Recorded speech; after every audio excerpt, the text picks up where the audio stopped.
Ya, halo. Eh, Salam kenal lagi. Ini baru episode yang kedua. Jadi, dan subscriber baru 7. Jadi, eh, pasti banyak yang belum tahu nih apaan sih ini orang nggak jelas ngomong sendirian. Ya nggak apa-apa lah daripada nggak ada kerjaan kan. Jadi gue adalah seorang musisi yang biasanya reguler di cafe, wedding atau gathering perusahaan.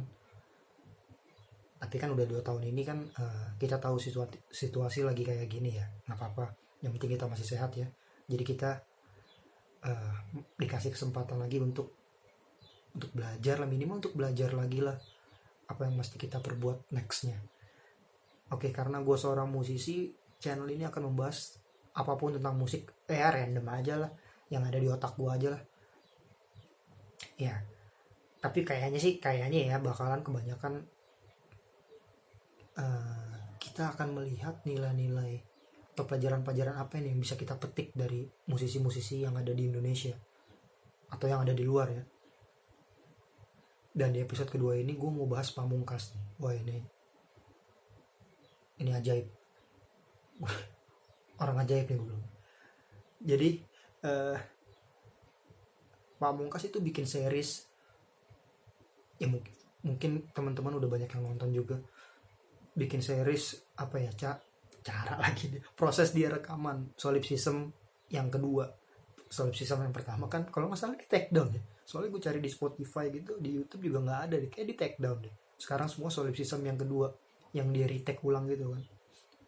Itu kan ditunjukin semua proses rekamannya, makanya durasinya lama tuh kan, ada yang 50 menit, ada yang sejam gitu-gitu kan.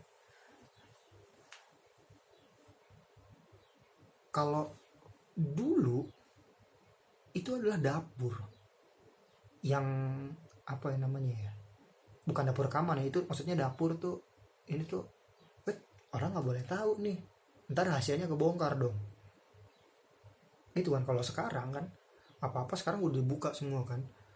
Ah, ini ilmu gratis lah menurut gue. Nah, salah satunya adalah Pamungkas, yang gue sih jarang ya nemuin musisi di Indonesia yang bikin series proses rekaman dia bener-bener itu kan, bener-bener dari nol kan. Ya cuma karena lagunya emang dia udah sempat rilis aja kan, yang versi lamanya di retake ulang sama dia.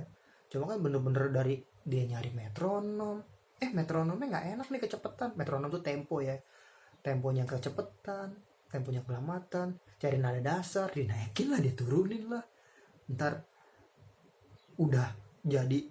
Kalau di kuping gue sih ini kayaknya sih udah 80% gitu kan. Cuma kan menurut dia, oh enggak nih, kurang nih. Dia malah ada niatan pengen di retake semua, dibongkar lagi gitu kan. Itu kan semua dapur yang kalau dulu tuh nggak boleh diketahuin orang gitu, karena bisa dicontek gitu kan. Dan dia membuka semua gitu, makanya gue bilang ini ajaib ini. Makanya gue terima kasih, banyak banyak apa ya namanya, banyak poin-poin positif yang bisa gue ambil dari seriesnya Pamungkas itu. Bukan cuma hiburan ya, karena dia nguploadnya kalau nggak salah tiap malam minggu ya, apa tiap weekend ya, lupa deh pokoknya. Tiap malam minggu apa tiap minggu gitu, pokoknya weekend deh setahu gue ya. Apalagi masih pandemi gini ya, waktu itu bener-bener yang nggak boleh keluar sama sekali gitu. Jadi ya termasuk hiburan lah jadinya seriesnya dia. Apalagi durasinya panjang, enak gitu. Jadi lumayan makan waktu lah, sambil makan masih bisa nih nontonin. Oh iya, gini-gini. Ada poin yang menurut gue akhirnya oke, ini ternyata selama ini gue salah, eh, apa namanya, approach gue, treatment gue saat rekaman. Dulu gue berpikir tuh eh, untuk guide aja ya. Guide itu maksudnya kan musik musik awal yang kita bikin untuk nanti proses rekaman yang benerannya gitu ya. Guide ini mah ngasal aja lah, yang penting tempo bener, nggak pales, nada dasar bener, nyanyi juga ya lempeng aja lah, nanti liukannya kalau misalnya mau dikasih liukannya nanti aja lah pas take vokal. Ternyata nggak logikanya nggak begitu kan kalau menurut dia. Dan gue masuk sih, karena musik itu mengiringi vokal. Ini vokal, ini musik, musik itu mengiringi vokal.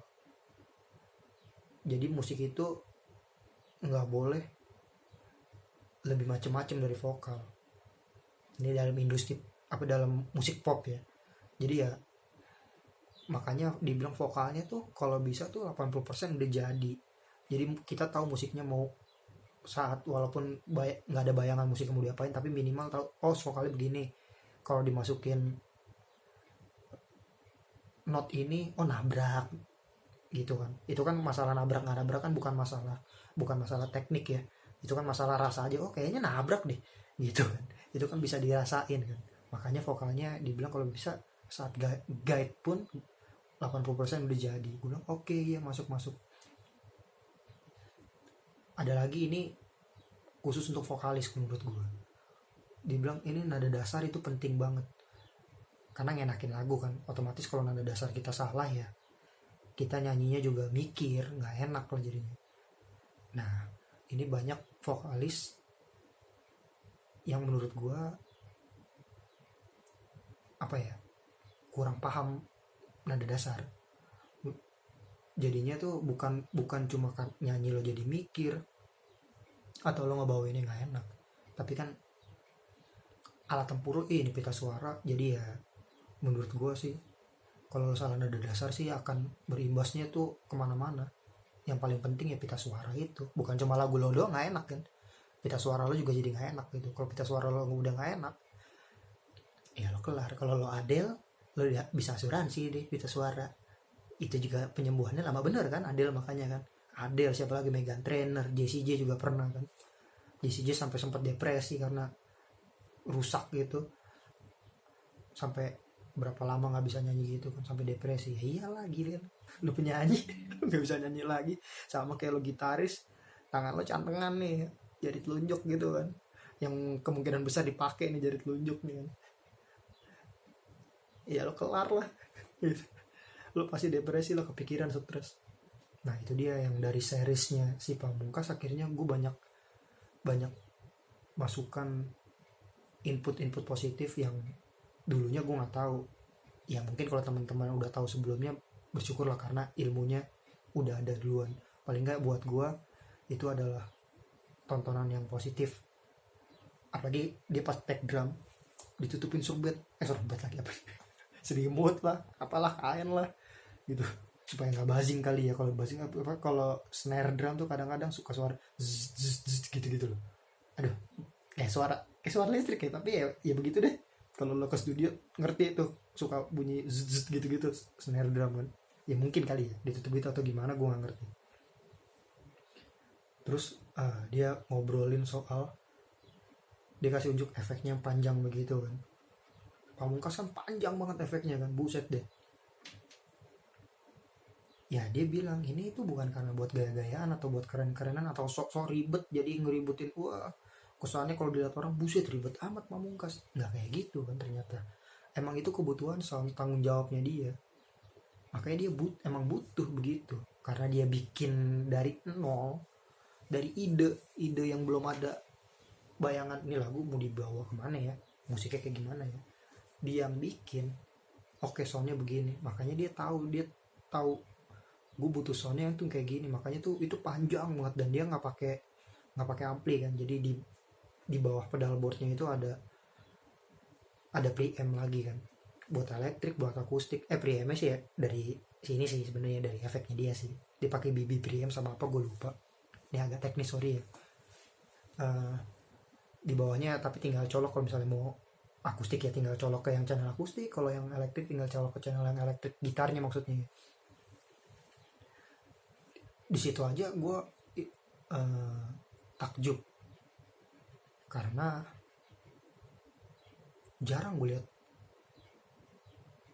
atau mungkin guanya nggak tahu kali ya, tapi paling nggak yang gue baru tahu lihat bener-bener dibongkar gitu ya Pamungkas. Maksudnya keribetan yang dia butuhkan untuk hasilnya yang kita bisa dengerin sekarang gitu kan, ya Pamungkas. Makanya seriesnya itu gue hampir nggak pernah skip ya. Dan itu rajinnya orang, gue nggak tahu sih, rajin ya bikin gitu. Gila loh, nyalain kamera itu kan, kamera nggak mungkin on terus-terusan ya, pasti ada matinya, entah baterai habis lah, entah gimana lah, nyalain rekam gitu kan. Rekamnya kan sendiri, nggak pakai operator, jadi ngeklik sendiri, kalau salah dibenerin sendiri. Rajin ya, itu salah satu nilai positif yang bisa kita ambil. Paling nggak kalau kita nggak mikir itu, buset rajin ya gitu, rajin ya kan yang kita ambil kan jadinya kan. Dan wadidaw gitu hasil, ternyata hasil solipsism yang kedua, anjay itu live forever, sumpah gue sebegitunya juga sama tuh lagu, dalam artian yang baik ya. Ya pertama gue dengar, anjir Oasis amat nih live forever, kata-katanya juga agak-agak mirip gitu kan, ada lah beberapa yang mirip, yang gue rasa dicomot juga dari lagu live forever, entah gue bener atau salah, tapi ya mirip lah kan. Wah ada WhatsApp masuk, biarin dah, tar aja. Tapi pas gue dengerin kan, tapi emang beda banget sama yang punya Oasis gitu. Wih, anjir live forever, enak.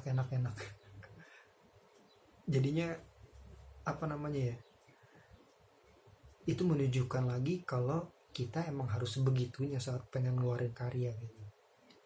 Nggak perlu, kalau misalnya masih di level kita tuh nggak perlu, mungkin nggak perlu selevel Pamungkas dulu, nggak perlu selevel, kalau di video sebelumnya nggak perlu selevel Noah dulu yang jauh lebih ribet.